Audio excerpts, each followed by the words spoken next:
Imagine a world before cells. It's hard to fathom, isn't it? We now know that cells are the fundamental building blocks of all living things, but this understanding didn't emerge overnight. It took centuries of scientific exploration and discovery to unravel the secrets of the microscopic world. Our journey begins in the 17th century, a time when the very existence of cells was unknown. Before the invention of the microscope, the world beyond our naked eye remained a mystery. The intricate structures and processes of life were hidden from view.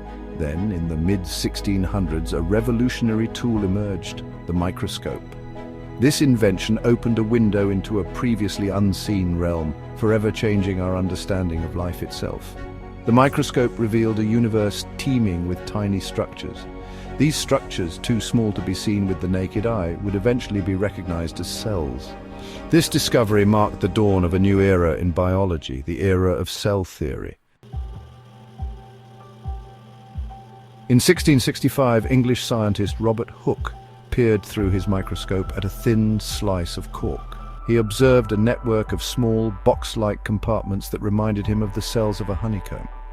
Hooke coined the term cells to describe these structures. Little did he know that his observation would lay the foundation for one of the most fundamental principles in biology. Across the English Channel, another scientist was making groundbreaking discoveries.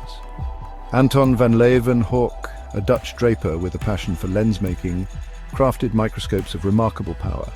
With his meticulously crafted lenses, Leeuwenhoek was able to see objects magnified hundreds of times. He turned his microscopes on a variety of substances, from pond water to the scrapings of his own teeth.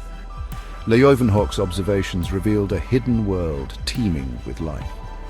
He observed tiny organisms swimming in water, which he called animalcules. These animalcules, we now know, were single-celled organisms like bacteria and protists. Leeuwenhoek's discoveries expanded the known world of living things. His work provided the first glimpses of the incredible diversity of microscopic life. The 19th century witnessed a surge in microscopic research.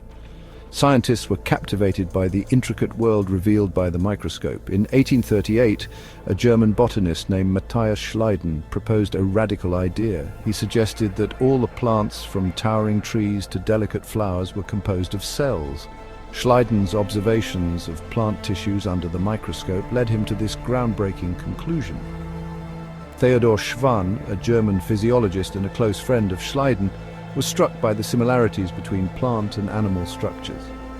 Schwann extended Schleiden's ideas to the animal kingdom in 1839.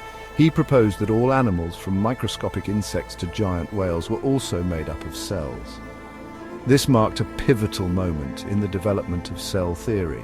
The work of Schleiden and Schwann established the first two tenets of cell theory, that all living things are made of cells, and that the cell is the basic unit of life. Their discoveries revolutionized the understanding of life's organization. They paved the way for a deeper exploration into the very essence of living organisms.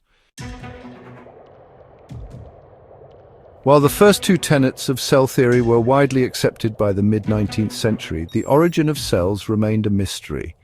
A prevailing theory at the time was spontaneous generation. This theory proposed that living organisms could arise spontaneously from non-living matter. For example, it was believed that maggots could appear spontaneously from rotting meat.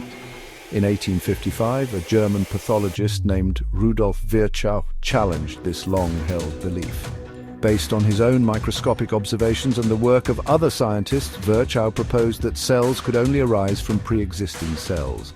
He famously declared, "Omnis cellula is cellula, all cells from cells." Virchow's idea was revolutionary.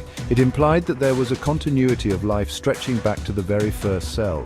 Virchow's work completed the three tenets of cell theory. His contributions solidified the understanding that cells are the fundamental units of life, arising only from pre-existing cells. This revelation revolutionized biology and medicine, paving the way for modern advancements in fields like genetics and biotechnology. Please remember to subscribe and comment. Thanks.